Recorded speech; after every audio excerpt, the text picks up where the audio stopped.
Hi students, welcome to my channel Physics in Easy Way. The first chapter we already started, that is measurement. The next point of the first chapter is dimensional analysis.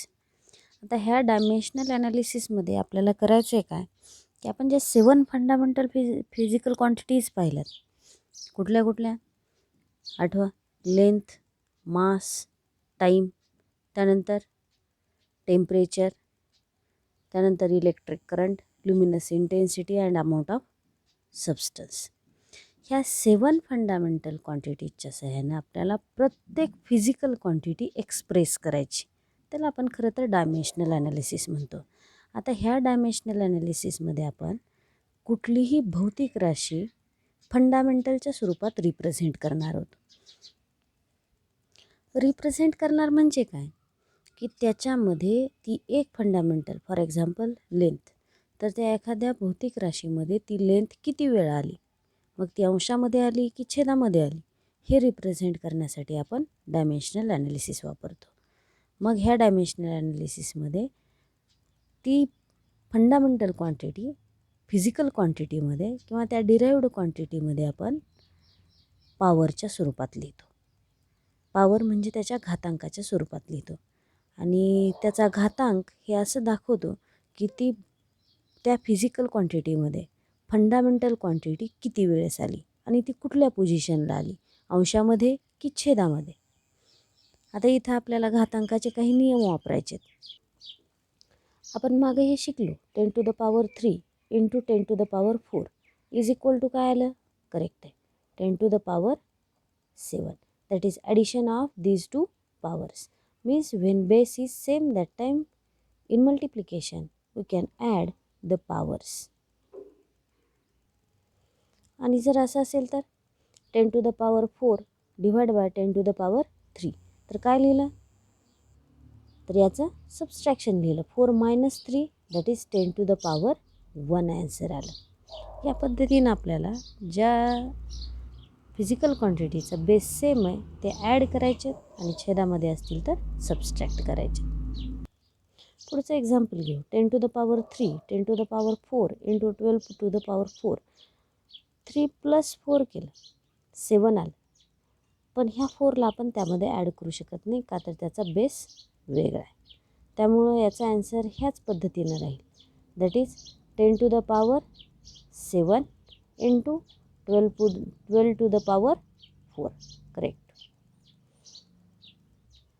या basic गोष्टी आपल्याला लक्षात ठेवाव्या लागतील dimensional ॲनालिसिसमध्ये.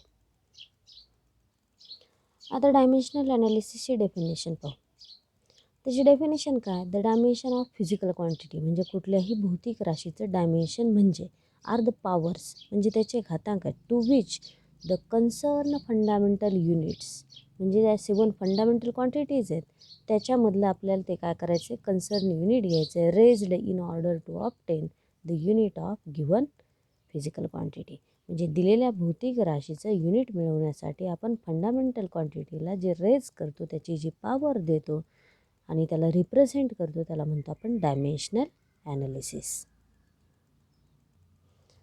म्हणजे आपल्याला याच्यात 7 fundamental quantities वापरायच्यात. तर आता 7 फंडामेंटल क्वांटिटीज आहेत तर प्रत्येक फंडामेंटल क्वांटिटी रिप्रेझेंट करण्यासाठी त्याचा सिम्बॉल वापरावा लागेल. मग त्यासाठी आपण सिम्बॉल ठरवले.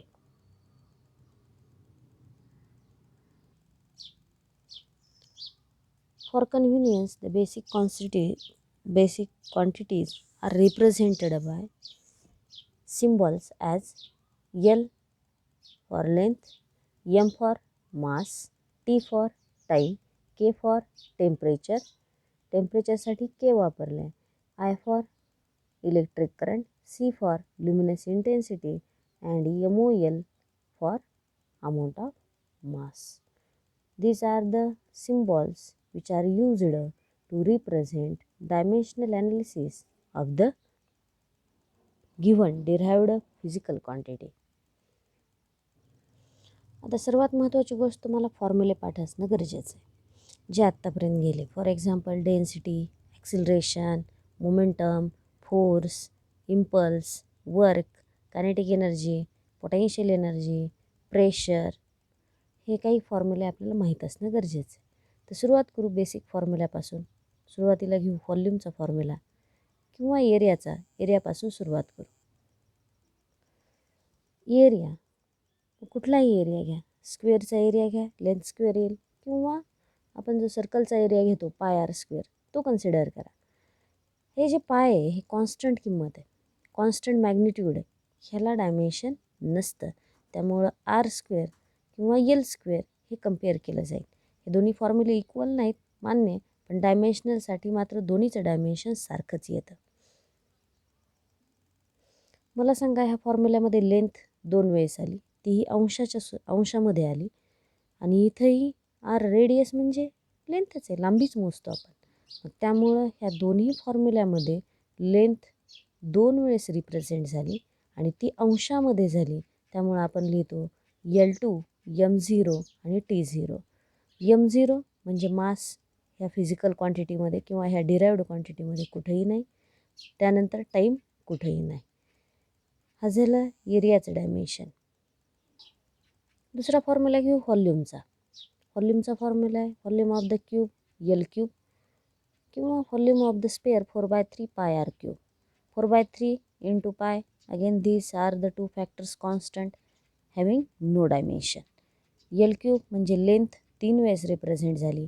इथं R³ म्हणजे रेडियस म्हणजेच लेंथ आहे, रेडियस म्हणजे लांबीच मोजली जाते, तीही 3 वेळेस रिप्रेझेंट झाली. त्यामुळे आपल्याला काय लिहावं लागेल L³ किंवा L⁻³ m0 आणि T0. आता पुढचा फॉर्म्युला आठवा डेन्सिटीचा. डेन्सिटी म्हणजे काय सांगितलं आतापर्यंत आपण, mass upon volume. Mass upon व्हॉल्यूमनुसार आपल्याला काय करावं लागेल, त्याचं डायमेन्शन सांगावं लागेल. इथं मास अंशामध्ये आहे आणि व्हॉल्यूम छेदामध्ये. व्हॉल्यूमसाठी आपण काय लिहितो फॉर्म्युला L³ आणि माससाठी m म्हणजे मास m रिप्रेझेंट केलं, तर त्यानुसार आपल्याला काय करायचं, याचं डायमेन्शन लिहायचं. आता हे L³ अंशामध्ये जाऊन काय होईल, मायनस होईल, म्हणजे L⁻³ होईल अंशामध्ये जाऊन. आणि इथं मास एकदा आहे त्यामुळं याचा डायमेन्शन येईल, जे छेदातलं अंशामध्ये गेलं आहे L⁻³ m अंशामध्येच आहे, 1 एक वेळेस आहे आणि टाईम मात्र कुठेही नाही, त्यामुळं T⁻0. Next acceleration. ॲक्सिलरेशन आपण पाहिलं काय, ॲक्सिलरेशनचा formula change in velocity upon time. आता व्हेलॉसिटीमधून व्हेलॉसिटी मायनस केली तर येणारा ॲन्सर व्हेलॉसिटीच आहे ना. मग चेंज इन व्हेलॉसिटी याचा अर्थ वर व्हेलॉसिटी अंशामध्ये आणि छेदामध्ये टाईम आहे. तर त्यासाठी व्हेलॉसिटी पुन्हा पाहू. व्हेलॉसिटीचा फॉर्म्युला आहे डिस्प्लेसमेंट अपॉन टाईम. म्हणजे अंशामध्ये अंतर एक वेळेस आहे, डिस्प्लेसमेंट म्हणजे अंतरच आहे, आणि टाईम छेदामध्ये एक वेळेस आहे. तर याचं डायमेन्शन कसं लिहावं लागेल, म्हणजेच L1 अंशामध्ये लेंथ एक वेळेस आहे, त्यानंतर मास कुठेही नाही m0, छेदामध्ये टाईम एक वेळेस आहे, त्यामुळे T⁻1. आता ह्या व्हेलॉसिटीचं डायमेन्शन आपण ॲक्सेलरेशनमध्ये वापरणार आहेत. हे लिहिलं इथं. हे व्हेलॉसिटीचं डायमेन्शन L1 m0 T-1 आणि टाईमचं छेदामधल्या इथं ॲक्सिलरेशनमध्ये पुन्हा एकदा टाईम आहे, तर छेदामध्ये टाईम काय झाला T1. T1 वरती जाऊन काय झालं -1. -1 प्लस -1 काय होईल T-2. त्यामुळं फायनल डायमेन्शन ॲक्सिलरेशनचं काय येईल L1 m0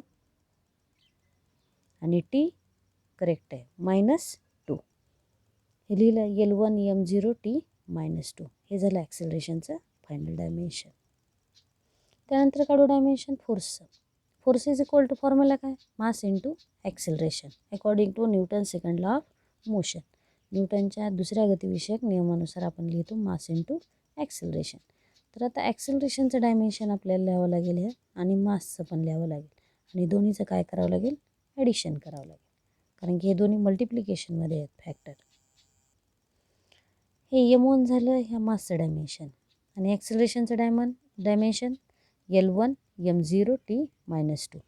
आता आपल्याला जर बेस सारखे असतील तरच आपण ॲडिशन करू शकतो, हा फॅक्टर विसरून चालणार नाही.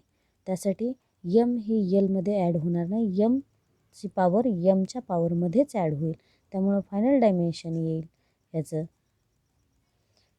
L1 M1 T-2. This is the final dimension of force. Next आहे मोमेंटम. मोमेंटमचा फॉर्म्युला आहे मास इंटू व्हेलॉसिटी.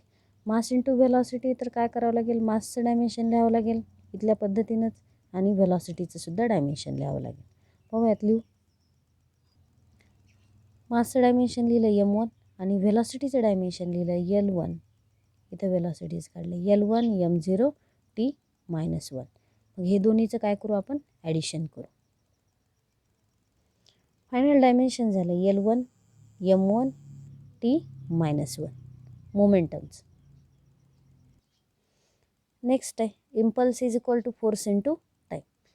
म्हणजे फोर्सचं डायमेन्शन रिप्रेझेंट करावं लागेल आणि त्यानंतर टाईमचं सुद्धा रिप्रेझेंट करावं लागेल. फोर्सचं डायमेन्शन आपण ऑलरेडी काढले L1 M1 T-2 आणि त्यामध्ये टाईम ॲड करावं लागेल.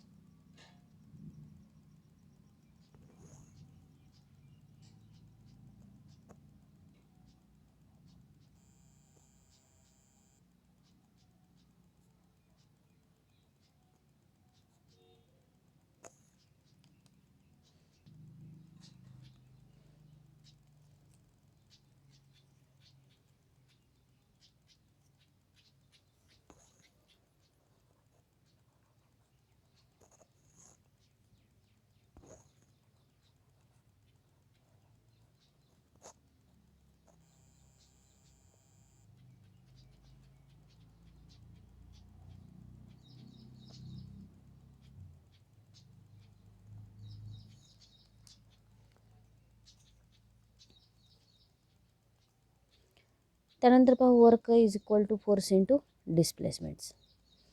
Work is equal to force into displacement तर आपल्याला फोर्सचं डायमेन्शन लिहावं लागेल आणि डिस्प्लेसमेंटचं सुद्धा डायमेन्शन लिहावं लागेल. फोर्सचं आपण ऑलरेडी काढले L1 M1 T-2 आणि डिस्प्लेसमेंटचं काय लिहावं लागेल, डिस्प्लेसमेंट म्हणजे लेंथ आहे, ती आपण कशामध्ये मोजतो, मीटर सेंटीमीटरमध्ये MKS आणि CGS नुसार. तर फोर्स इंटू डिस्प्लेसमेंटनुसार आपल्याला काय करावं लागेल, त्याचं डायमेन्शन लिहावं लागेल. वर्कडन वर्कडनचं लिहिलं L1 M1 T-2 सॉरी फोर्सचं लिहिलं L1 M1 T-2 आणि डिस्प्लेसमेंट मीन्स लेंथ आहे ते L1 लिहिलं. आता Lमध्ये Lची पॉवर ॲड करावी लागेल.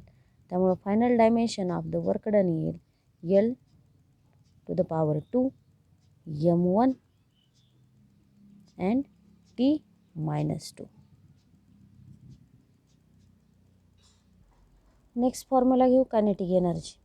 कायनेटिक एनर्जीचा फॉर्म्युला काय, 1/2 mv². Where v is velocity, म्हणजे व्हेलॉसिटी इंटू व्हेलॉसिटी.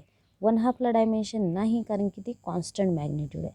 आपण डायमेन्शनल ॲनालिसिसमध्ये कॉन्स्टंट मॅग्निट्यूड रिप्रेझेंट करू शकत नाही, हा आपला ड्रॉबॅक आहे. त्यानंतर मास आणि हे व्हेलॉसिटी इंटू व्हेलॉसिटी, म्हणजे आपल्याला व्हेलॉसिटीचं 2 वेळेस डायमेन्शन लिहावं लागेल, का तर दोन्ही व्हेलॉसिटी गुणाकारामध्ये.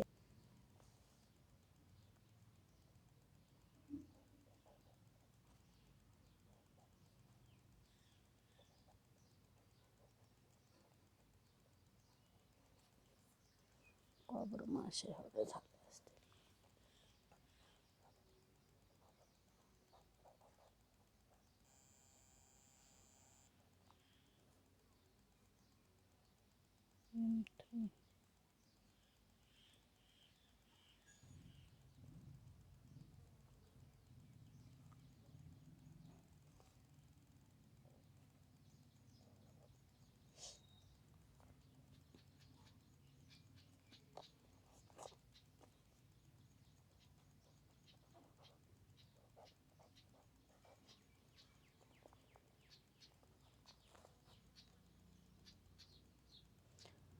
त्यानुसार आपण लिहिलं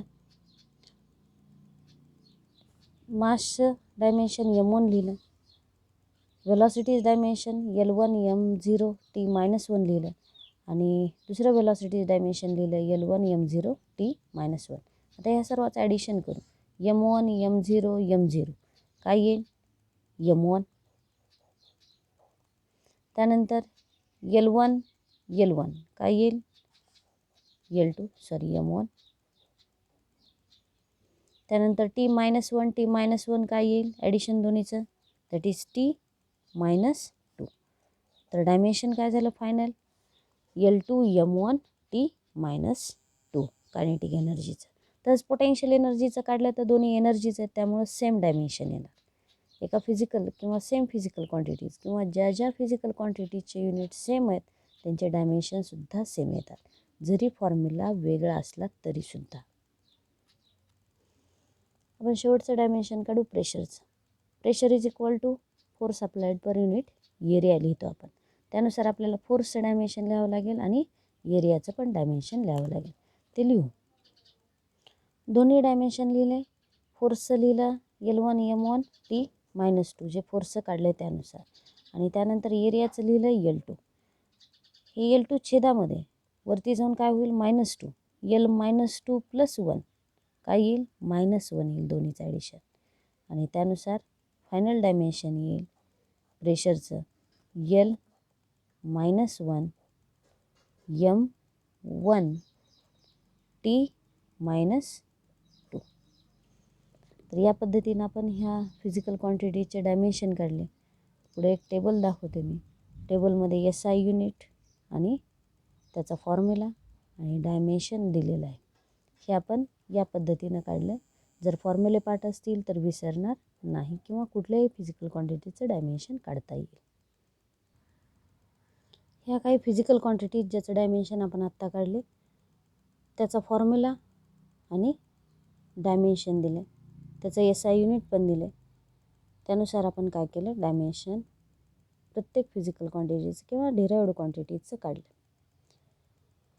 तर याच पद्धतीनं पुढचा व्हिडिओ असेल uses of dimensional analysis or that is the applications of dimensional analysis. अशाच काही नवनवीन व्हिडिओसाठी आपल्या सोप्या भाषेमध्ये माझ्या चॅनलला सबस्क्राईब करा, लाईक करायला विसरू नका, शेअर करा आणि बेल आयकॉनला क्लिक करा. Thanks for watching.